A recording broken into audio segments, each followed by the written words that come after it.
Welcome back to a video from Gweilo 60. Yes, I've been drinking these sojis today, and it's sort of neat because we're getting a bike taxi fixed for Yumi. She bought this a while back, and she rented it to her. Well, she didn't rent it. She sold it to her sister and her brother, and with you got to pay it back, I think. And they never. So what she did is she sort of like bought it back off them, and now we're getting it fixed because the other brother needs something to do. He needs a job, so we're getting it fixed. So we changed the carburetor. The clutch is a little pooched. Needs a battery. The magneto was stolen by somebody.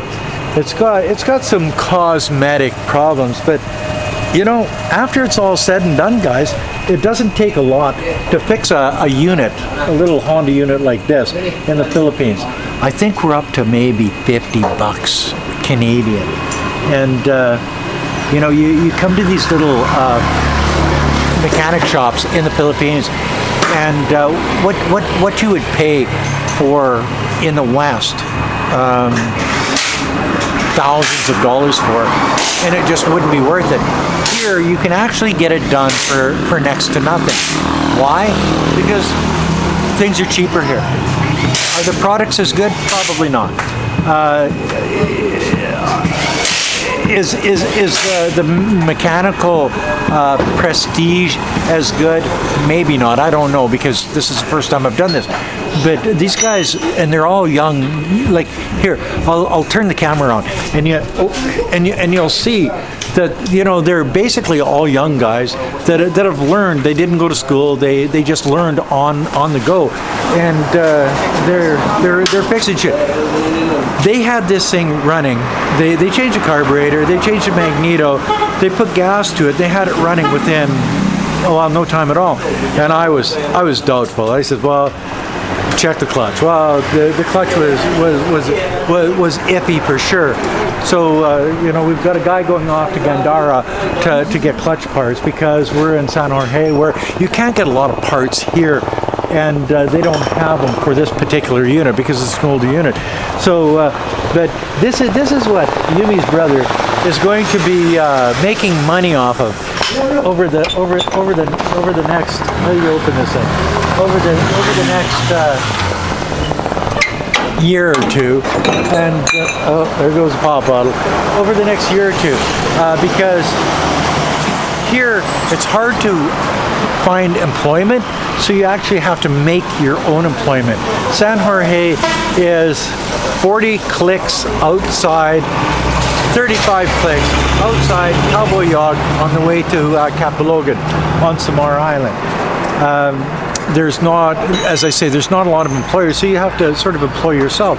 And because Yumi is the alpha female in the family, and yes, I tend to find the alpha females, and I don't think I've ever found a beta female. Wei Fong was by far the most alpha female that I've ever met in my life. She took care of her family, and I'm still doing the same thing because of her direction. And I find myself doing the same thing here. Sorry about the noise, guys. I find myself doing the same thing here in the Philippines, where, you know, if something needs to be done, well, Yumi and I take care of it. If a family member needs something, Yumi and I take care of it. When her dad wants a bottle of rum, I go buy him I don't know, it's 140 peso bottle of rum. So what would that be, like $3.5, $4? You know what I mean? So when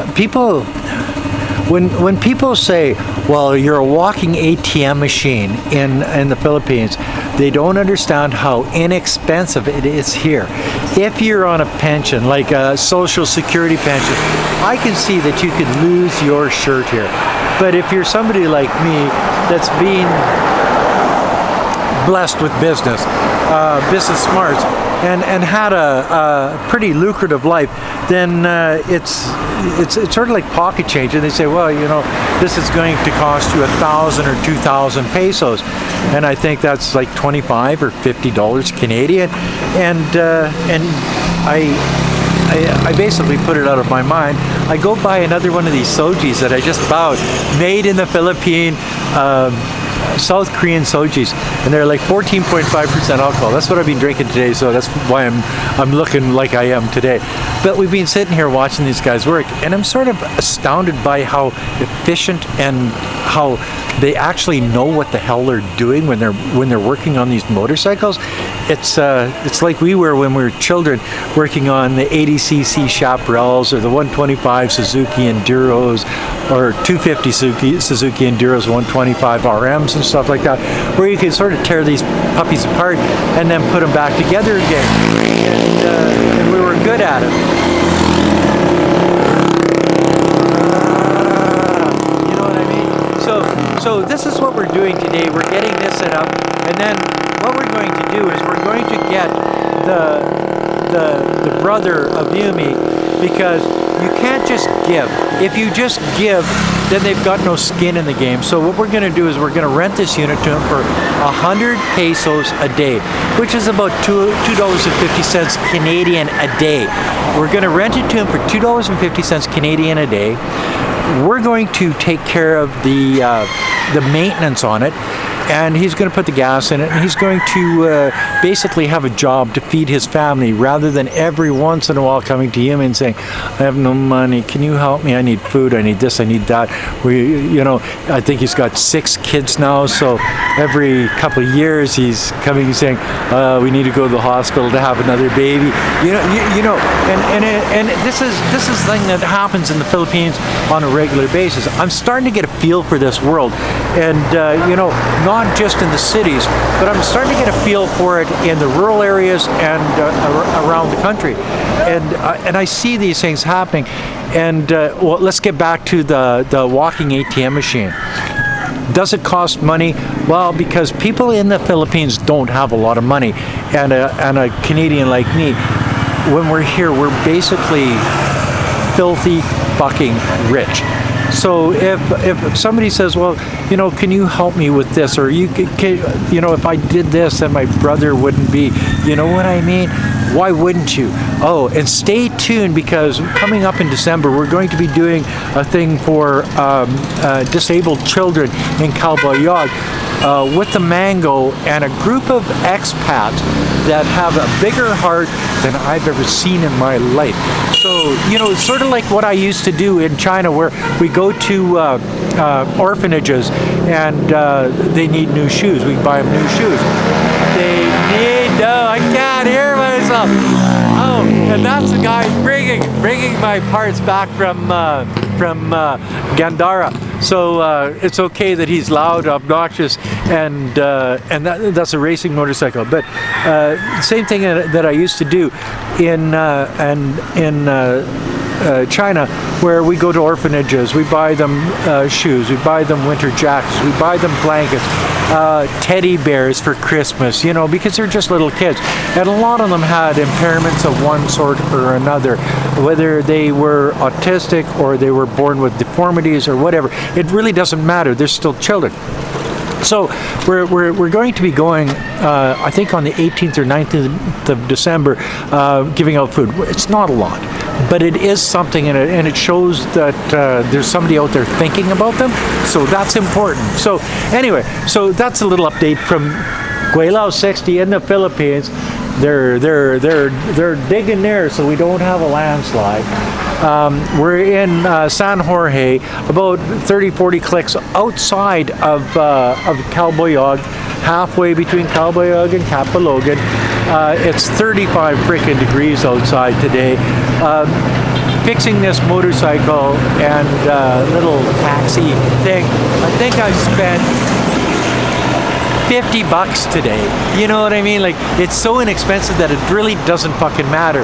And so when you look at the world like I do, when you're helping people just have a better life, or there's something in it for them in the future. When the brother gets up tomorrow morning, he'll be able to go make money for his wife, himself, and his 6 children, rather than just sitting at home because there's no jobs here. When you see you can in Calboyog that you can make a difference in the lives of disabled children, then you've made a difference. And I think that the people that see the Philippines in a poor light might want to watch some of the videos that I do and see that maybe there is a light at the end of the tunnel. Maybe there's something there that's different than what they thought they knew about the Philippines, and they've seen it through my videos. Why? Because I'm here, I'm living it, I'm doing it, and you know what? I think I'm doing the right thing. So that's another video from Gweilo 60, and yes, there is garbage on the streets, and that's one of my pet peeves here in the Philippines. But the people are kind and courteous. They work for the future. Maybe not as hard as Chinese though, but it is what it is. And that's another video from Gweilo 60 on the streets of San Jorge here on Samar Island in the Philippines, surrounded by his young friends, that are trouble.